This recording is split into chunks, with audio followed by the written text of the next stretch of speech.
Hello everyone, स्वागत है आपका मेरे चैनल में। और आज मैं आपके लिए यूज़फुल वीडियो लेकर आ चुकी हूँ। तो मैं कुछ ऐसे टिप्स एंड ट्रिक्स लेकर आई हूँ जो आपके बहुत यूज़फुल होने वाले हैं और आपके समय और पैसे की बचत करने वाले हैं। और कैसे हैं आप सब? आशा करती हूँ कि आप रोज़ की तरह बढ़िया से होंगे। तो सबसे पहली ट्रिक है मेरी मैंने ये बड़ा दिया ले लिया है। अक्सर ये बड़ा वाला दिया सबके घरों में होता ही है क्योंकि ये दीपावली पर आता है। तो इस दिए को हमें ले लेना है और इसके अंदर हमें डालना है तेज पत्ता। इस तरह से तेज पत्ते हमें तोड़ करके डालने हैं। और इसके नीचे हमें थोड़ा सा कपूर भी डालना है। और इसके ऊपर हमें डालनी है सूखी हुई मेथी। ये सूखी हुई मेथी इसे सुखाकर हमें ज़रूर से रखना चाहिए क्योंकि ये बहुत ही यूज़फुल होती है और इसकी जो सब्ज़ी है आजकल के मौसम में बहुत अच्छी लगती है।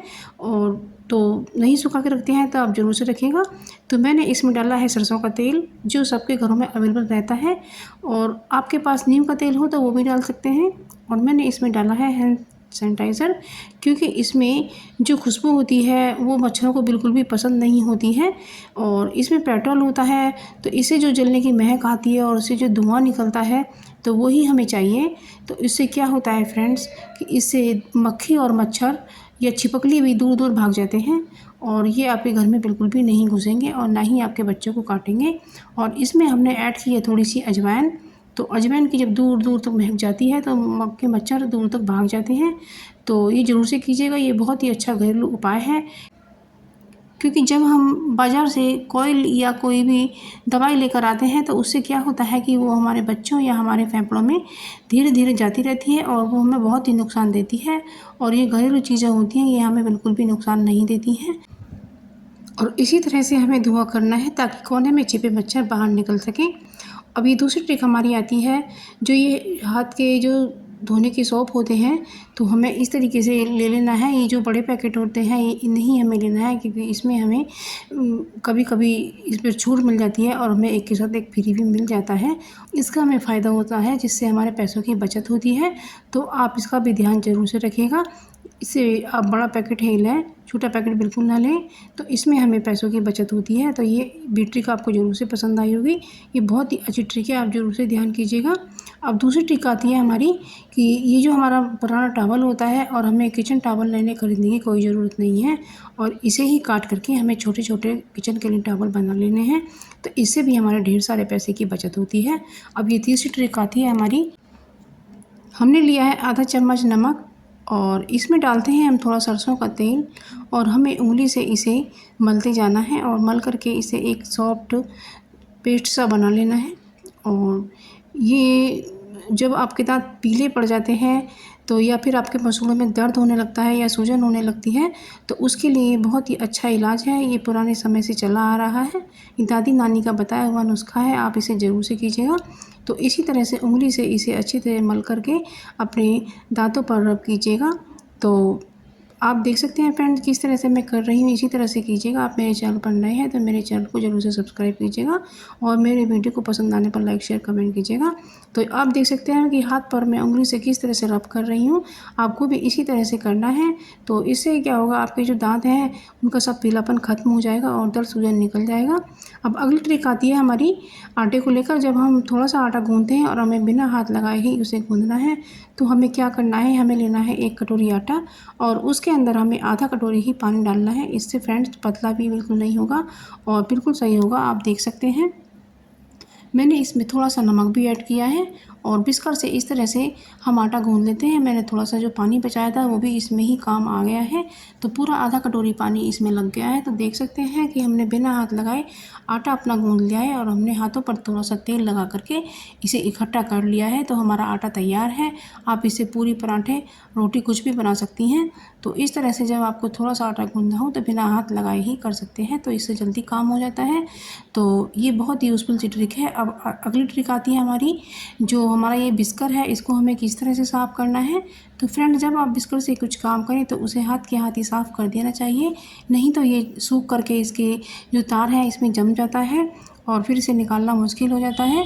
तो हम क्या करेंगे, सबसे पहले लेते हैं एक लोटा, क्योंकि इस तरह का बर्तन हमें लेना है जिसमें बिस्कुट डूब जाए और इसमें हमें डालना है पानी और इस तरह से रख कर के इसे हमें इस तरह से चला देना है।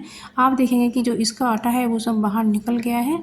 और इसके बाद में यदि थोड़ा सा रह जाता है तो हमें लेना है टूथब्रश और इससे हमें अपने बिस्कुट को साफ़ करना है। और टूथब्रश हमें ख़राब नहीं लेना है, हमें एक साफ़ सुथरा टूथब्रश ही रख लेना है। और आप देख सकते हैं कि बिस्कुट हमारा कितना साफ़ हो गया है। आप चाहें तो इसे थोड़ा डिस्पोज से भी साफ़ कर सकते हैं। अब ये अगली ट्रिक आती है हमारी मसालों को लेकर। तो ये जो हमारे मसाले के पैकेट होते हैं इन्हें हम यूज़ करके खोल कर रख देते हैं और इनमें नमी जाती रहती है, जिससे हमारा मसाला ख़राब हो सकता है। तो आप इस पर टेप लगाएं, इस तरह से ना रखें तो आपका मसाला बच सकता है। और इसको एक प्लास्टिक के डब्बे में रख दें तो आपके मसाले के अंदर बिल्कुल भी नमी नहीं जाएगी और ना ही इसमें कीड़े पड़ेंगे। आप इसे दोबारा यूज़ कर पाएंगे, तो इससे आपके पैसों की बचत होगी। तो अब ये जो खाली कंटेनर आते हैं तो इन कंटेनर को आप बिल्कुल भी ना फेंकें, ये बहुत ही यूज़फुल हो सकते हैं। क्या होता है फ्रेंड्स, जब हमें कोई चीज़ रखनी होती है फ्रिज में तो हम उसमें कटोरी और प्लेटें रख देते हैं और किचन में हमें बर्तन कम लगने लगते हैं। तो इस तरह से इन डब्बों का यूज कीजिएगा। तो इसमें मैंने थोड़ा सा ऑयल लगाया है और इसमें मैं अपना आटा रख रही हूँ। तो इस तरह से रख करके इसके ऊपर ढक्कन लगा देती हूँ। तो इसमें जब मैं आटे को रखूँगी तो मेरे जो बर्तन हैं वो फ्रिज में बिल्कुल भी नहीं जाएंगे। तो इस तरह से आप ऐसे कंटेनर का यूज़ कर सकते हैं, ये बहुत ही यूज़फुल हो सकते हैं। तो फ्रेंड्स अब आती है हमारी नौवीं ट्रिक। तो इसमें क्या है कि जो हमारी फ्रिज की रबड़ ख़राब हो जाती है, ये पीली और गंदी हो जाती है, तो इसको हमें कोलगेट से साफ़ करना है। हमें लेना है एक ब्रश पर लगाकर कोलगेट और इसकी रबड़ को हमें कोलगेट पेस्ट से इस तरह से साफ़ करना है और ख़राब टूथब्रश हमें ले लेना है। तो आप देखेंगे कि जो रेफ्रिजरेटर की रबड़ है वो बिल्कुल साफ़ हो जाएगी और इसका जो पीलापन है वो ख़त्म हो जाएगा। तो ये जो कोलगेट पेस्ट होता है इसकी क्लीन करने की क्षमता ज़्यादा होती है, ये बहुत ही अच्छा क्लीनर का काम करता है। इसलिए इससे साफ़ करने के बाद हमें एक साफ़ टॉवल से हमें पोंछ देना है और हमें किचन टॉवल लेना है या फिर आप कोई कॉटन का कपड़ा भी ले सकती हैं। तो आप देख सकते हैं कि जो हमारी रबड़ है उसका पीलापन ख़त्म हो गया है और कितनी अच्छी से साफ़ हो गई है। तो आप इसी तरीके से आप अपनी रबड़ को साफ़ कीजिएगा, ये बहुत ही यूज़फुल ट्रिक है, आपको ज़रूर से पसंद आएगी। तो इसी तरह से आप अपने रेफ्रिजरेटर की सफाई कर सकती हैं और जहाँ भी आपको लगे कि निशान हट नहीं रहा है वहाँ पर कोलगेट पेस्ट लगा सकती हैं। तो अब 10वीं ट्रिक आती है हमारी डोरमेट को लेकर। क्या होता है फ्रेंड्स, हम डोरमेट कोई भी ले आते हैं लेकिन उससे क्या होता है कि हमारे फिसलने का डर लगा रहता है। तो इसलिए हमें डोरमेट लेना है और उससे हमें ये भी फ़ायदा होता है, जैसे हमारे फ्रिज से पानी निकल रहा है तो इस पर हमने डाल और ये पानी को सोख लेगा, तो इससे पानी भी सारे में नहीं फैलेगा।